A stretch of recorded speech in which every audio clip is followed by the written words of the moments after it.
Assalamualaikum warahmatullahi wabarakatuh.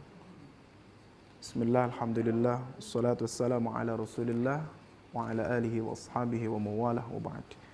Sahabat Al-Quran yang berbahagia, kita lanjutkan pembahasan kita terkait dengan perbedaan yang terjadi dalam mushaf Al-Quran, yang pada pembahasan yang lalu kita sudah bahas terkait dengan qiraat. Seperti yang beredar di video yang diunggah oleh Gracia Pelo ya, yang mengkaitkan dengan tulisan yang berbeda dengan bacaan. Di kalangan sarjana muslim sebenarnya sudah diselesaikan. Diskusi ini sudah lama diselesaikan dan kemudian terakumulasi pada abad ke-9. Tepatnya pada masa Ibnul Jazari, beliau katakan dalam manzumahnya, فَكُلُّ مَا وَافَقَ وَجْهَ نَحْوِي وَكَانَ لِلرَّسْمِ احْتِمَالًا يَحْوِي وَصَحَّ إِسْنَادًا هُوَ الْقُرْآنُ فَهَذِهِ الثَّلَاثَةُ الْأَرْكَانُ وَحَيْثُمَ يَخْتَلُّ رُكْنٌ أَثْبِتِ شُذُوذَهُ لَوْ أَنَّهُ فِي السَّبْعَةِ. Jadi ketika seseorang melihat perbedaan tulisan Al-Quran, yang dalam pertemuan yang lalu dibedakan antara ta'malun dan ya'malun, maka dalam Al-Quran, terkait bacaan Al-Quran itu ada 3 rukun, ada 3 pilar yang itu bisa menjadi controlling, ya, alat kontrol terkait dengan perbedaan-perbedaan yang ada. Nanti kita lihat. Pertama, rukunnya adalah wafaqa wajha nahwi. Bacaan Al-Quran itu akan bisa dipastikan apakah benar atau salah.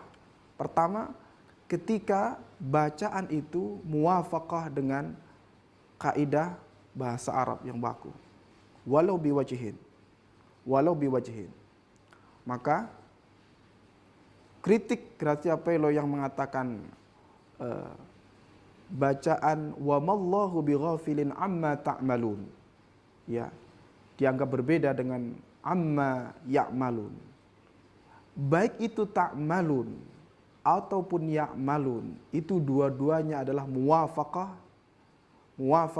dengan salah satu kaidah bahasa Arab yang sahih, yang fushah ya. Itu yang pertama. Jadi untuk rukun, kriteria pertama, maka perbedaan katsiran dan kabiran selesai karena muwafaqahnya terpenuhi.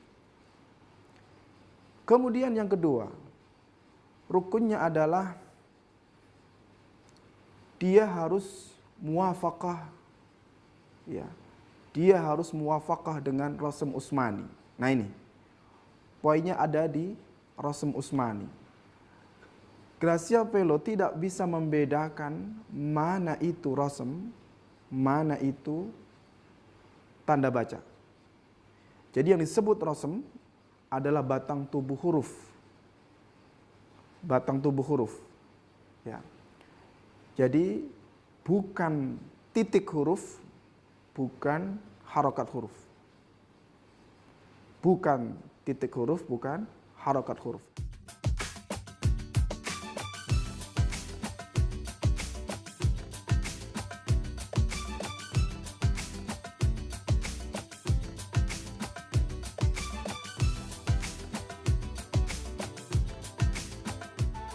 Karena titik dan harokat nanti domainnya, ilmunya namanya adalah ilmu dhabt. Kembali pada yang dipersoalkan antara bacaan kabiran dan katsiran. Secara rasm diperhatikan nanti geriginya. Jismul harfinya kabiran dan katsiran itu sama. Dihapus titiknya, dihapus harokatnya. Jadi tidak ada yang berbeda di situ. Ya, tidak ada yang berbeda. Maka syarat kedua terkait dengan bacaan Al-Quran yang benar terpenuhi sudah pada mushaf yang tadi dicontohkan. Dan yang ketiga nih yang paling penting adalah wasahha isnadan. Ya, sahihnya sanad. Sahihnya sanad. Jadi ketersambungan sanad. Jadi baik bacaan Hafiz, bacaan Warash, bacaan Abu Amr, bacaan Ad-Duri dan yang lain. Itu semua kalau dirunut, ya, itu semua bersambung, tidak putus sampai ke Rasulullah Sallallahu Alaihi Wasallam. Jadi 3 hal ini dan sanad ini yang paling menentukan.